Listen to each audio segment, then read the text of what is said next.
英語聞き流しリスニング、英語テキストと MP3 音声ダウンロードは、ホームページからご利用いただけます。88thpp.com、88thpp.com。 Chapter 22.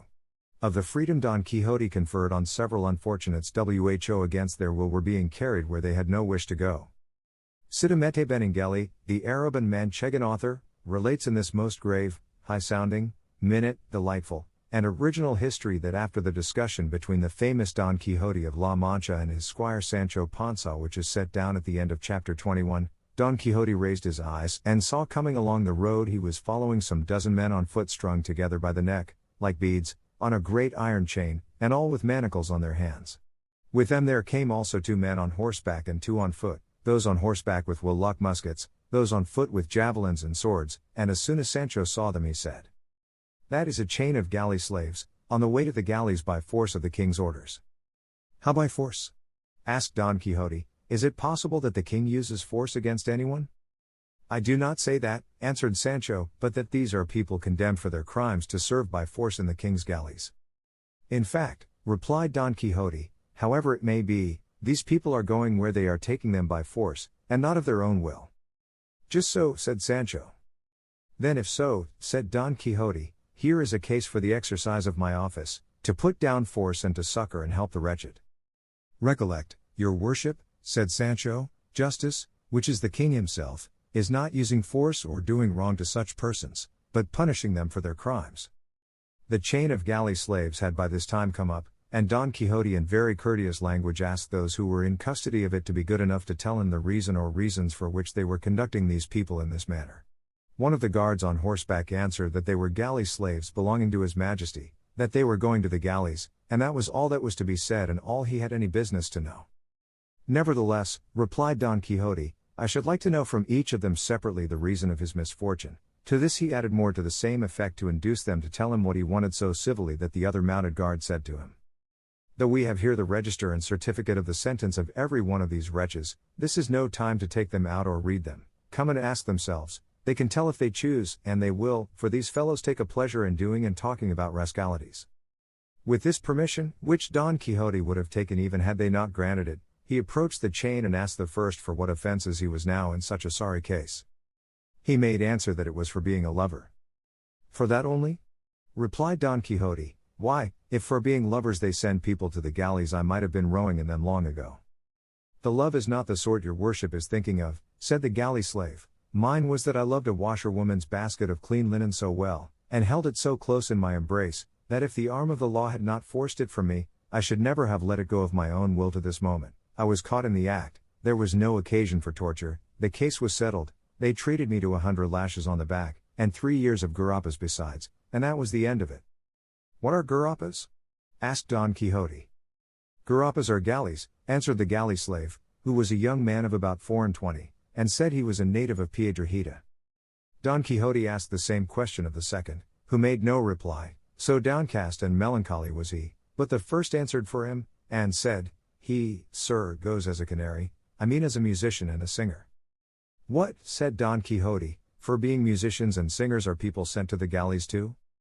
"Yes, sir," answered the galley slave, "for there is nothing worse than singing under suffering." "On the contrary, I have heard say," said Don Quixote, "that he who sings scares away his woes."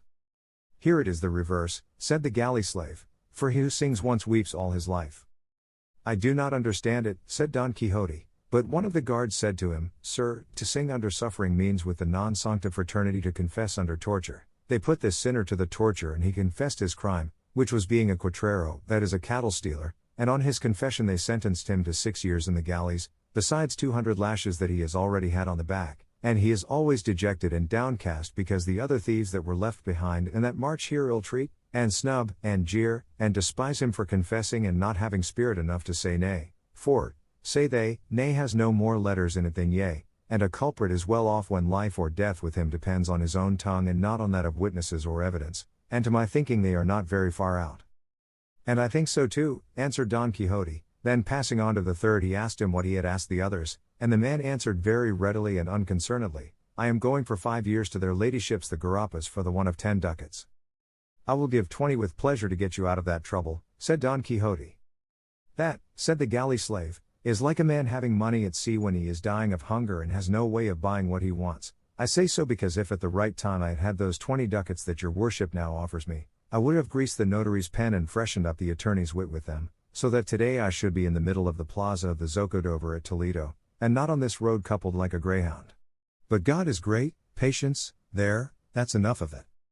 Don Quixote passed on to the fourth, a man of venerable aspect with a white beard falling below his breast, who on hearing himself ask the reason of his being there began to weep without answering a word, but the fifth acted as his tongue and said, This worthy man is going to the galleys for 4 years, after having gone the rounds in ceremony and on horseback. That means, said Sancho Panza, as I take it, to have been exposed to shame in public. Just so, replied the galley slave, and the offense for which they gave him that punishment was having been an ear broker, nay body broker, I mean, in short, that this gentleman goes as a pimp, and for having besides a certain touch of the sorcerer about him. If that touch had not been thrown in, said Don Quixote, he would not deserve, for mere pimping, to row in the galleys, but rather to command and be admiral of them, for the office of pimp is no ordinary one, being the office of persons of discretion, one very necessary in a well-ordered state, and only to be exercised by persons of good birth, nay, there ought to be an inspector and overseer of them, as in other offices, and recognized number, as with the brokers on change. In this way many of the evils would be avoided which are caused by this office and calling being in the hands of stupid and ignorant people, such as women more or less silly, and pages and jesters of little standing and experience, who on the most urgent occasions, and when ingenuity of contrivance is needed, let the crumbs freeze on the way to their mouths, and know not which is their right hand. I should like to go farther, and give reasons to show that it is advisable to choose those who are to hold so necessary an office in the state, but this is not the fit place for it. Some day I will expound the matter to some one able to see to and rectify it. All I say now is, that the additional fact of his being a sorcerer has removed the sorrow it gave me to see these white hairs and this venerable countenance in so painful a position on account of his being a pimp, though I know well there are no sorceries in the world that can move or compel the will as some simple folk fancy, for our will is free, nor is there herb or charm that can force it. All that certain silly women and quacks do is to turn men mad with potions and poisons, pretending that they have power to cause love, for, as I say, it is an impossibility to compel the will.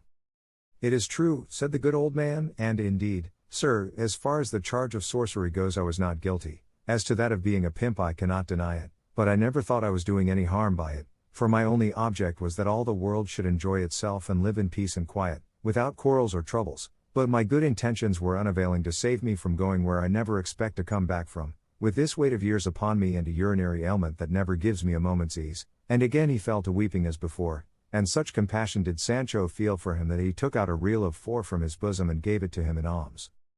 Don Quixote went on and asked another what his crime was, and the man answered with no less but rather much more sprightliness than the last one.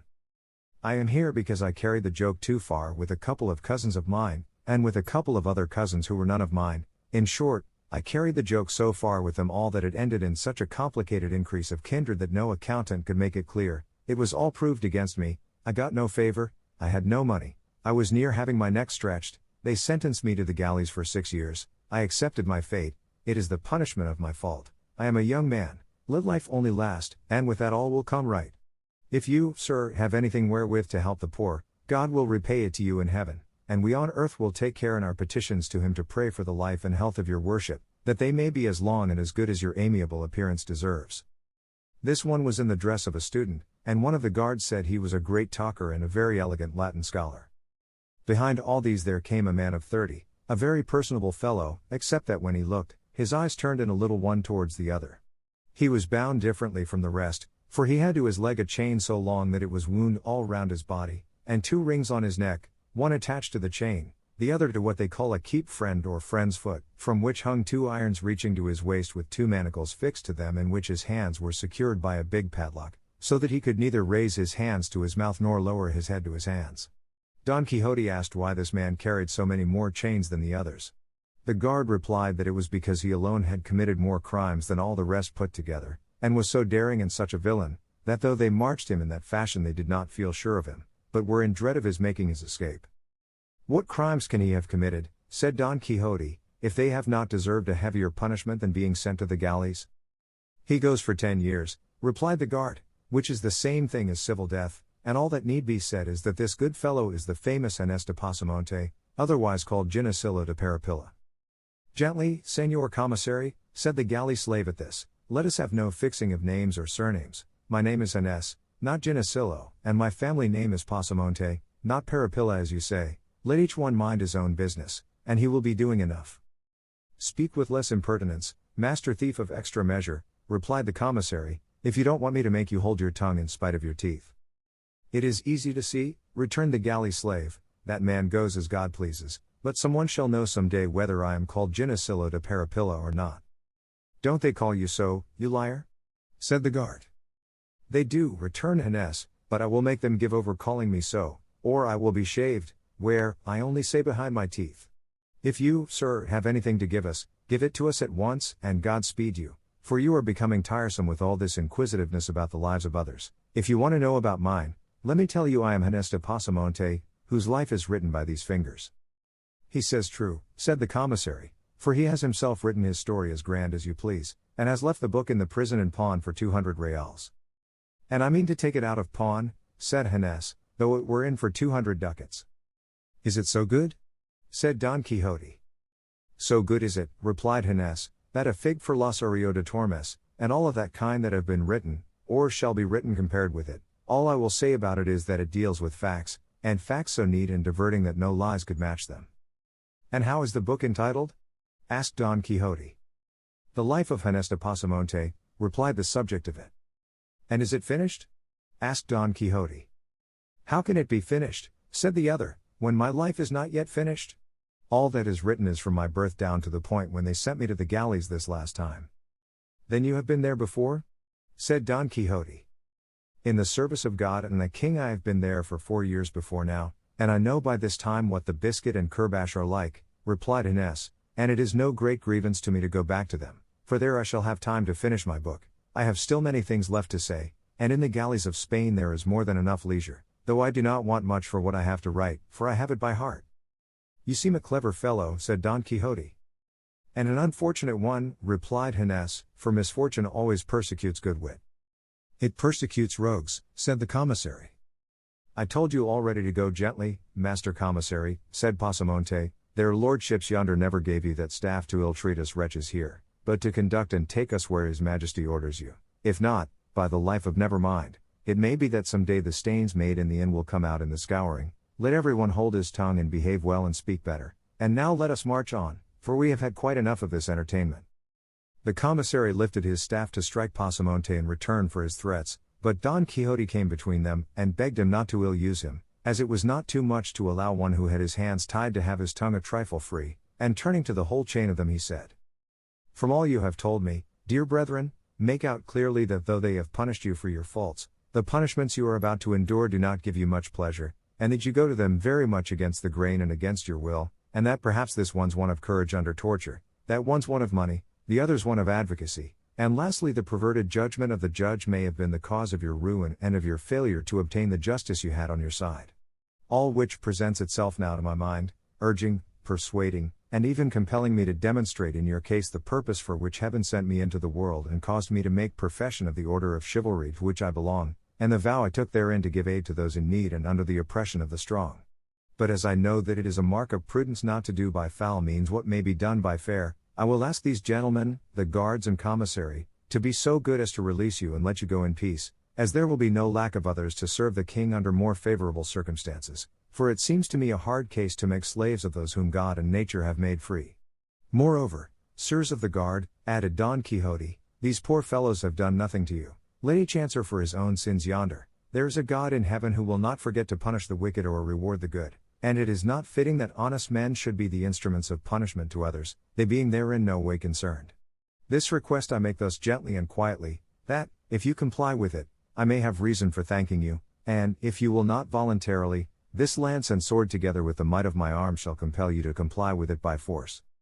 Nice nonsense, said the commissary, a fine piece of pleasantry he has come out with at last. He wants us to let the king's prisoners go, as if we had any authority to release them, or he to order us to do so. Go your way, sir, and good luck to you. Put that basin straight that you've got on your head, and don't go looking for 3 feet on a cat. 'Tis you that are the cat, rat, and rascal, replied Don Quixote, and acting on the word he fell upon him so suddenly that without giving him time to defend himself he brought him to the ground sorely wounded with a lance thrust, and lucky it was for him that it was the one that had the musket. The other guards stood thunderstruck and amazed at this unexpected event, but recovering presence of mind, those on horseback seized their swords, and those on foot their javelins, and attacked Don Quixote, who was waiting for them with great calmness, and no doubt it would have gone badly with him if the galley slaves, seeing the chance before them of liberating themselves, had not effected it by contriving to break the chain on which they were strung. Such was the confusion, that the guards, now rushing at the galley slaves who were breaking loose, now to attack Don Quixote who was waiting for them, did nothing at all that was of any use. Sancho, on his part, gave a helping hand to release Inés de Pasamonte, who was the first to leap forth upon the plain free and unfettered, and who, attacking the prostrate commissary, took from him his sword and the musket, with which, aiming at one and leveling at another, he, without ever discharging it, drove every one of the guards off the field, for they took to flight, as well to escape Pasamonte's musket, as the showers of stones the now released galley slaves were raining upon them.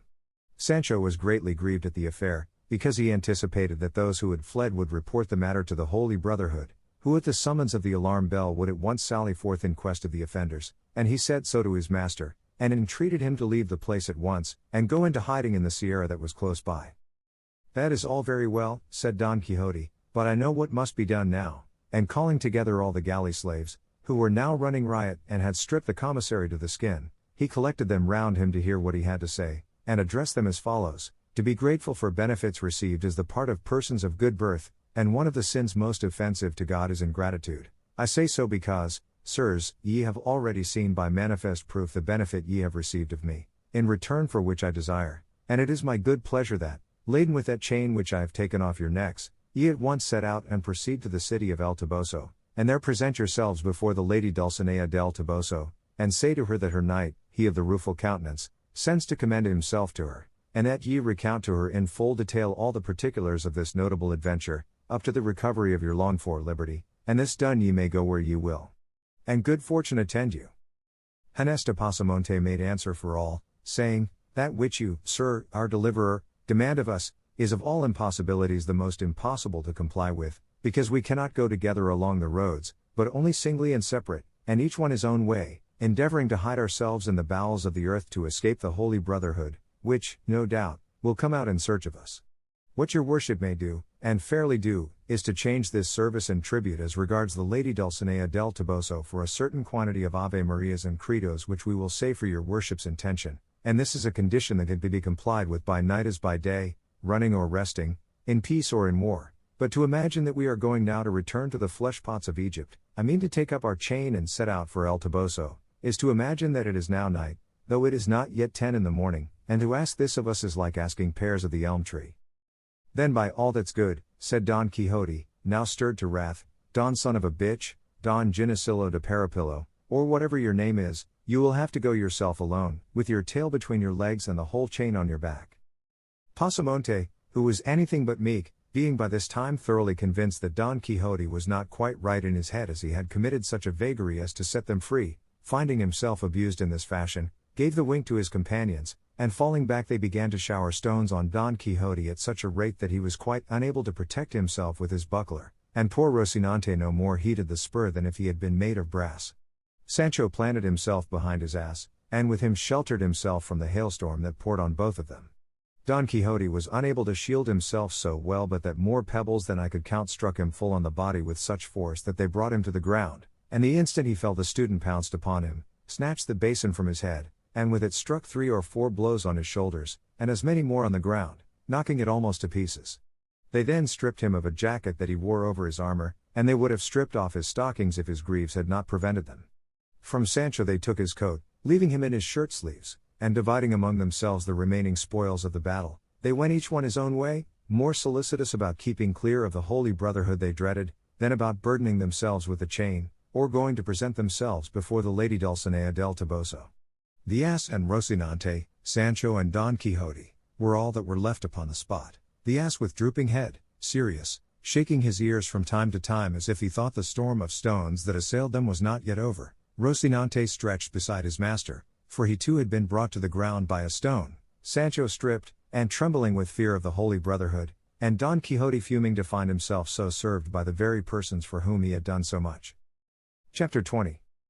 Of the unexampled and unheard of adventure which was achieved by the valiant Don Quixote of La Mancha with less peril than any ever achieved by any famous knight in the world. It cannot be, Señor, but that this grass is a proof that there must be hard by some spring or brook to give it moisture, so it would be well to move a little farther on, that we may find some place where we may quench this terrible thirst that plagues us, which beyond a doubt is more distressing than hunger. The advice seemed good to Don Quixote, and, he leading Rocinante by the bridle and Sancho the ass by the halter, after he had packed away upon him the remains of the supper, they advanced the meadow feeling their way, for the darkness of the night made it impossible to see anything, but they had not gone 200 paces when a loud noise of water, as if falling from great rocks, struck their ears. The sound cheered them greatly, but halting to make out by listening from what quarter it came, they heard unseasonably another noise which spoiled the satisfaction the sound of the water gave them, especially for Sancho, who was by nature timid and faint-hearted. They heard, I say, strokes falling with a measured beat, and a certain rattling of iron and chains that, together with the furious din of the water, would have struck terror into any heart but Don Quixote's. The night was, as has been said, dark, and they had happened to reach a spot in among some tall trees, whose leaves stirred by a gentle breeze made a low ominous sound, so that, what with the solitude, the place, the darkness, the noise of the water, and the rustling of the leaves, everything inspired awe and dread, more especially as they perceived that the strokes did not cease, nor the wind lull, nor morning approach, to all which might be added their ignorance as to where they were.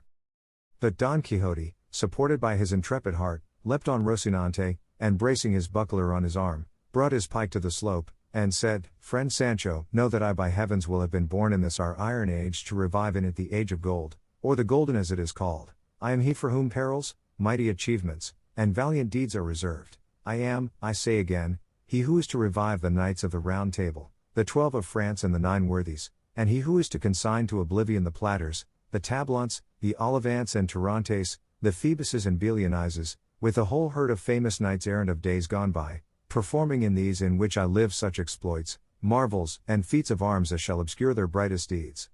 Thou dost mark well, faithful and trusty squire, the gloom of this night, its strange silence, the dull confused murmur of those trees, the awful sound of that water in quest of which we came, that seems as though it were precipitating and dashing itself down from the lofty mountains of the moon, and that incessant hammering that wounds and pains our ears, which things altogether each of itself are enough to instill fear, dread, and dismay into the breast of Mars himself, much more into one not used to hazards and adventures of the kind. Well, then, all this that I put before thee is but an incentive and stimulant to my spirit, making my heart burst in my bosom through eagerness to engage in this adventure, arduous as it promises to be. Therefore tighten Rocinante's girths a little, and God be with thee. Wait for me here 3 days and no more, and if in that time I come not back, thou canst return to our village, and thence, to do me a favor and a service, thou wilt go to El Toboso, where thou shalt say to my incomparable lady Dulcinea that her captive knight hath died in attempting things that might make him worthy of being called hers. When Sancho heard his master's words he began to weep in the most pathetic way, saying, Señor, I know not why your worship wants to attempt this so dreadful adventure. It is night now, no one sees us here, we can easily turn about and take ourselves out of danger, even if we don't drink for 3 days to come, and as there is no one to see us, all the less will there be anyone to set us down as cowards. Besides, I have many a time heard the curate of our village, whom your worship knows well, preach that he who seeks danger perishes in it, so it is not right to tempt God by trying so tremendous a feat from which there can be no escape save by a miracle. And heaven has performed enough of them for your worship in delivering you from being blanketed as I was, and bringing you out victorious and safe and sound from among all those enemies that were with the dead man. And if all this does not move or soften that hard heart, let this thought and reflection move it, that you will have hardly quitted this spot when from pure fear I shall yield my soul up to anyone that will take it. I left home and wife and children to come and serve your worship, trusting to do better and not worse, but as covetousness bursts the bag, it has rent my hopes asunder. For just as I had them highest about getting that wretched unlucky island your worship has so often promised me, I see that instead and in lieu of it you mean to desert me now in a place so far from human reach. For God's sake, master mine, deal not so unjustly by me, and if your worship will not entirely give up attempting this feat, at least put it off till morning, for by what the lore I learned when I was a shepherd tells me it cannot want 3 hours of dawn now, because the mouth of the horn is overhead and makes midnight in the line of the left arm. How canst thou see, Sancho, said Don Quixote, where it makes that line, or where this mouth or this occiput is that thou talkest of? when the night is so dark that there is not a star to be seen in the whole heaven. That's true, said Sancho, but fear has sharp eyes, and sees things underground, much more above in heavens. Besides, there is good reason to show that it now wants but little of day. Let it want what it may, replied Don Quixote, it shall not be said of me now or any time that tears or entreaties turned me aside from doing what was in accordance with knightly usage, and so I beg of thee, Sancho, to hold thy peace, for God, who has put it into my heart to undertake now this so unexampled and terrible adventure, will take care to watch over my safety and console thy sorrow. What thou hast to do is to tighten Rocinante's girths well, and wait here, for I shall come back shortly, alive or dead. Sancho, perceiving it his master's final resolve, and how little his tears, counsels, and entreaties prevailed with him, determined to have recourse to his own ingenuity and compel him, if he could, to wait till daylight, and so, while tightening the girths of the horse, he quietly and without being felt, with his ass halter tied both Rocinante's legs, so that when Don Quixote strove to go he was unable, as the horse could only move by jumps. Seeing the success of his trick, Sancho Panza said, "See there, Señor. Heaven, moved by my tears and prayers, has so ordered it that Rocinante cannot stir, and if you will be obstinate, and spur and strike him, you will only provoke fortune and kick, as they say, against the pricks." Don Quixote at this grew desperate, but the more he drove his heels into the horse, the less he stirred him, and not having any suspicion of the tying, he was fain to resign himself and wait till daybreak or until Rocinante could move, firmly persuaded that all this came of something other than Sancho's ingenuity. So he said to him, "As it is so, Sancho, and as Rocinante cannot move, I am content to wait till dawn smiles upon us, even though I weep while it delays its coming."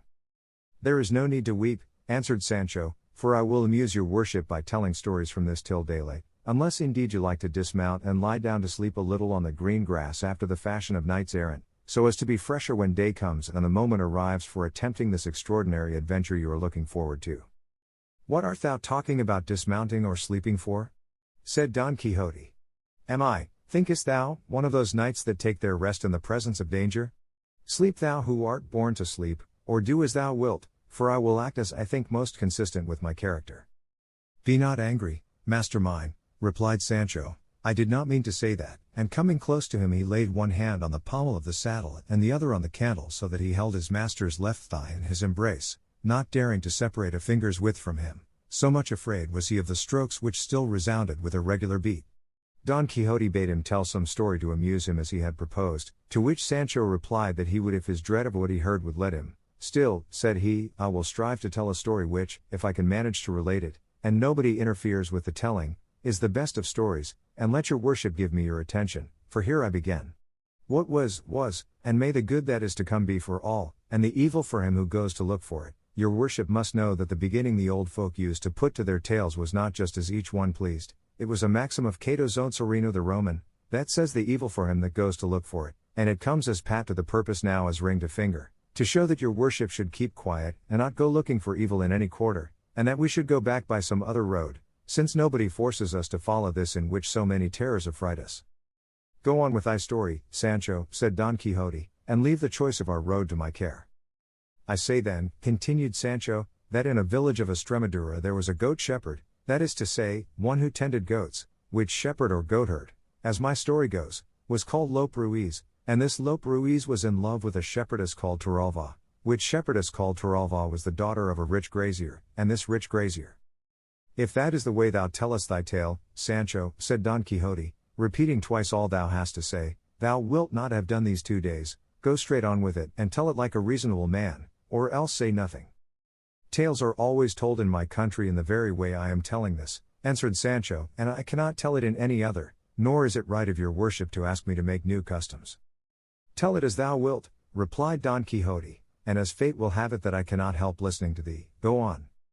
"And so, lord of my soul," continued Sancho, "as I have said, this shepherd was in love with Torralva the shepherdess, who was a wild buxom lass with something of the look of a man about her, for she had little mustaches. I fancy I see her now." "Then you knew her?" said Don Quixote. "I did not know her," said Sancho, "but he who told me the story said it was so true and certain that when I told it to another I might safely declare and swear I had seen it all myself. And so in course of time, the devil, who never sleeps and puts everything in confusion, contrived that the love the shepherd bore the shepherdess turned into hatred and ill will, and the reason, according to evil tongues, was some little jealousy she caused him that crossed the line and trespassed on forbidden ground, and so much did the shepherd hate her from that time forward that, in order to escape from her, he determined to quit the country and go where he should never set eyes on her again. Toralva, when she found herself spurned by Lope, was immediately smitten with love for him, though she had never loved him before. That is the natural way of women, said Don Quixote, to scorn the one that loves them and love the one that hates them. Go on, Sancho. It came to pass, said Sancho, that the shepherd carried out his intention, and driving his goats before him took his way across the plains of Extremadura to pass over into the kingdom of Portugal. Toralva, who knew of it, went after him, and on foot and barefoot followed him at a distance, with a pilgrim's staff in her hand and a scrip round her neck, in which she carried, it is said, a bit of looking glass and a piece of a comb and some little pot or other of paint for her face. But let her carry what she did, I am not going to trouble myself to prove it. All I say is, that the shepherd, they say, came with his flock to cross over the river Guadiana, which was at that time swollen and almost overflowing its banks, and at the spot he came to there was neither ferry nor boat nor anyone to carry him or his flock to the other side, at which he was much vexed, for he perceived that Toralva was approaching and it would give him great annoyance with her tears and entreaties. However, he went looking about so closely that he discovered a fisherman who had alongside of him a boat so small that it could only hold one person and one goat, but for all that he spoke to him and agreed with him to carry himself and his 300 goats across. The fisherman got into the boat and carried one goat over, he came back and carried another over, he came back again, and again brought over another. Let your worship keep count of the goats the fisherman is taking across, for if one escapes the memory there will be an end of the story, and it will be impossible to tell another word of it. To proceed, I must tell you the landing place on the other side was miry and slippery, and the fisherman lost a great deal of time in going and coming. Still he returned for another goat, and another and another. Take it for granted he brought them all across, said Don Quixote, and don't keep going and coming in this way, or thou wilt not make an end of bringing them over this 12-month. How many have gone across so far? Said Sancho. How the devil do I know? Replied Don Quixote. There it is, said Sancho, what I told you, that you must keep a good count. Well then, by God, there is an end of the story, for there is no going any farther. How can that be?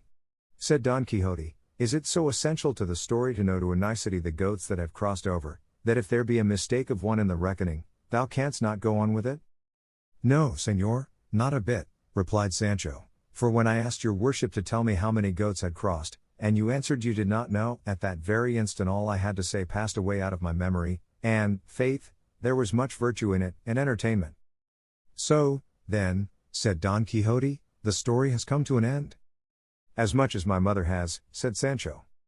In truth, said Don Quixote, thou hast told one of the rarest stories, tales, or histories, that anyone in the world could have imagined, and such a way of telling it and ending it was never seen nor will be in a lifetime, though I expected nothing else from thy excellent understanding.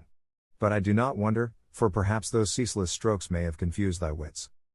All that may be, replied Sancho, but I know that as to my story, all that can be said is that it ends there where the mistake in the count of the passage of the goats begins. Let it end where it will, well and good, said Don Quixote, and let us see if Rocinante can go. And again he spurred him, and again Rocinante made jumps and remained where he was, so well tied was he. Just then, whether it was the cold of the morning that was now approaching, or that he had eaten something laxative at supper, or that it was only natural, as is most likely, Sancho felt a desire to do what no one could do for him. But so great was the fear that had penetrated his heart, he dared not separate himself from his master by as much as the black of his nail. To escape doing what he wanted was, however, also impossible. So what he did for peace's sake was to remove his right hand, which held the back of the saddle, and with it to untie gently and silently the running string which alone held up his breeches, so that on loosening it they at once fell down round his feet like fetters. He then raised his shirt as well as he could and bared his hindquarters, no slim ones. But, this accomplished, which he fancied was all he had to do to get out of this terrible strait and embarrassment, another still greater difficulty presented itself, for it seemed to him impossible to relieve himself without making some noise, and he ground his teeth and squeezed his shoulders together, holding his breath as much as he could, but in spite of his precautions he was unlucky enough after all to make a little noise, very different from that which was causing him so much fear. Don Quixote, hearing it, said, "What noise is that, Sancho?" "I don't know, señor," said he, "it must be something new, for adventures and misadventures never begin with a trifle." Once more he tried his luck, and succeeded so well, that without any further noise or disturbance he found himself relieved of the burden that had given him so much discomfort. But as Don Quixote's sense of smell was as acute as his hearing, and as Sancho was so closely linked with him that the fumes rose almost in a straight line, it could not be but that some should reach his nose, and as soon as they did he came to its relief by compressing it between his fingers, saying in a rather snuffing tone, "Sancho, it strikes me thou art in great fear." "I am," answered Sancho, "but how does your worship perceive it now more than ever?" "Because just now thou smellest stronger than ever, and not of ambergris," answered Don Quixote. "Very likely," said Sancho, "but that's not my fault, but your worship's, for leading me about at unseasonable hours and at such unwonted paces." "Then go back 3 or 4, my friend," said Don Quixote, all the time with his fingers to his nose, "and for the future pay more attention to thy person and to what thou owest to mine, for it is my great familiarity with thee that has bred this contempt." "I'll bet," replied Sancho, "that your worship thinks I have done something I ought not with my person." "It makes it worse to stir it, friend Sancho," returned Don Quixote. With this and other talk of the same sort master and man passed the night, till Sancho, perceiving that daybreak was coming on apace, very cautiously untied Rocinante and tied up his breeches. As soon as Rocinante found himself free, though by nature he was not at all meddlesome, he seemed to feel lively and began pawing, for as to capering, begging his pardon, he knew not what it meant. Don Quixote, then, observing that Rocinante could move, took it as a good sign and a signal that he should attempt the dread adventure. By this time day had fully broken and everything showed distinctly, and Don Quixote saw that he was among some tall trees, chestnuts, which cast a very deep shade. He perceived likewise that the sound of the strokes did not cease, but could not discover what caused it, and so without any further delay he let Rocinante feel the spur, and once more taking leave of Sancho, he told him to wait for him there 3 days at most, as he had said before, and if he should not have returned by that time, he might feel sure it had been God's will that he should end his days in that perilous adventure. He again repeated the message and commission with which he was to go on his behalf to his lady Dulcinea, and said he was not to be uneasy as to the payment of his services, for before leaving home he had made his will, in which he would find himself fully recompensed in the matter of wages in due proportion to the time he had served, but if God delivered him safe, sound, and unhurt out of that danger, he might look upon the promised island as much more than certain. Sancho began to weep afresh on again hearing the affecting words of his good master, and resolved to stay with him until the final issue and end of the business.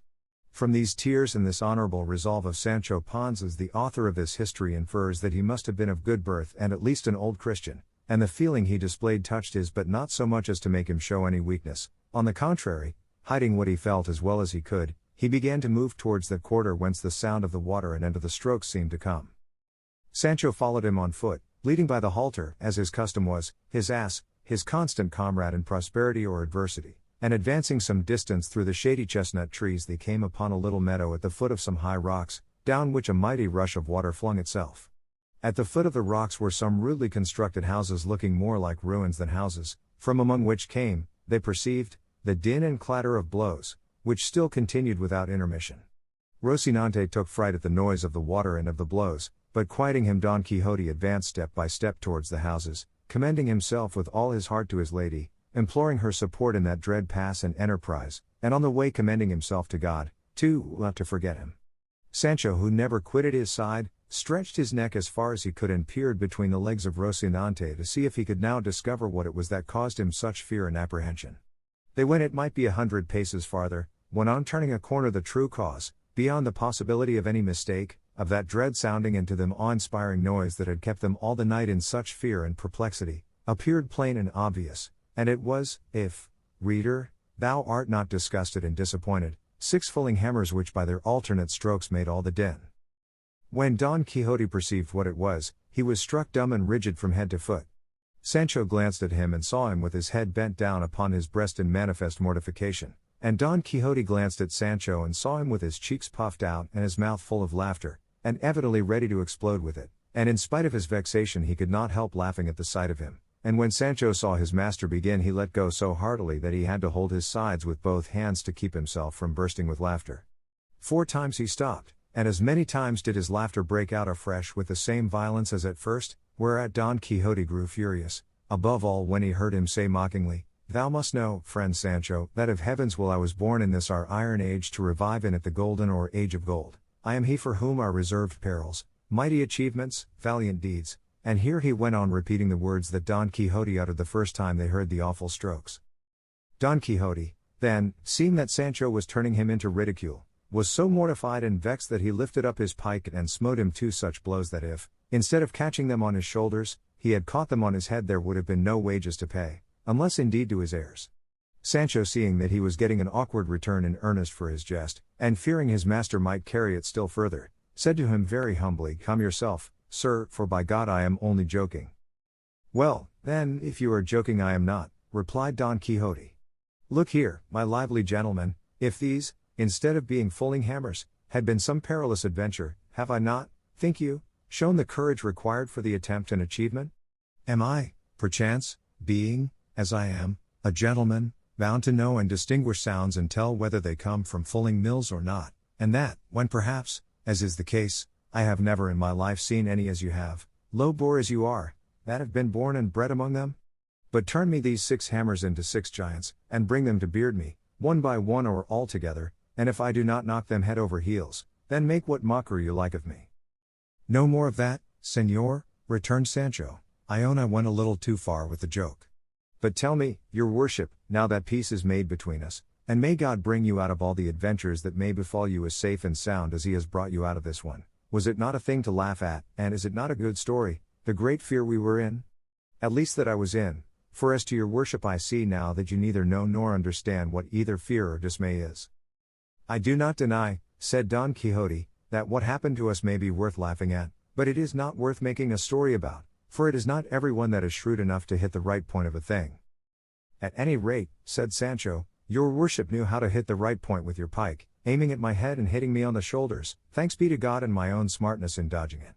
But let that pass, all will come out in the scouring, for I have heard say he loves thee well that makes thee weep, and moreover that it is the way with great lords after any hard words they give a servant to give him a pair of breeches, though I do not know what they give after blows, unless it be that knights errant after blows give islands or kingdoms on the mainland." "It may be on the dice," said Don Quixote, "that all thou sayest will come true. Overlook the past, for thou art shrewd enough to know that our first movements are not in our own control, and one thing for the future bear in mind, that thou curb and restrain thy loquacity in my company, for in all the books of chivalry that I have read, and they are innumerable, I never met with a squire who talks so much to his lord as thou dost to thine, and in fact I feel it to be a great fault of thine and of mine, of thine, that thou hast so little respect for me, of mine, that I do not make myself more respected. There was Gandalin, the squire of Amadis of Gaul, that was count of the Insula Firme, and we read of him that he always addressed his lord with his cap in his hand, his head bowed down and his body bent double, more turquesco.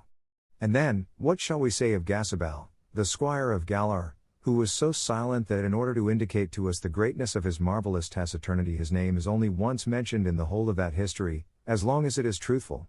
From all I have said thou wilt gather, Sancho, that there must be a difference between master and man, between lord and lackey, between knight and squire, so that from this day forward in our intercourse we must observe more respect and take less liberties, for in whatever way I may be provoked with you it will be bad for the picture. The favors and benefits that I have promised you will come in due time, and if they do not your wages at least will not be lost, as I have already told you." "All that your worship says is very well," said Sancho, "but I should like to know, in case the time of favor should not come, and it might be necessary to fall back upon wages, how much did the squire of a knight-errant get in those days, and did they agree by the month, or by the day like bricklayers?" "I do not believe," replied Don Quixote, "that such squires were ever on wages, but were dependent on favor, and if I have now mentioned thine in the sealed will I have left at home, it was with a view to what may happen, for as yet I know not how chivalry will turn out in these wretched times of ours, and I do not wish my soul to suffer for trifles in the other world, for I would have thee know, Sancho, that in this there is no condition more hazardous than that of adventurers." "That is true," said Sancho, "since the mere noise of the hammers of a fulling mill can disturb and disquiet the heart of such a valiant errant adventurer as your worship, but you may be sure I will not open my lips henceforward to make light of anything of your worships, but only to honor you as my master and natural lord." "By so doing," replied Don Quixote, "shalt thou live long on the face of the earth, for next to parents, masters are to be respected as though they were parents."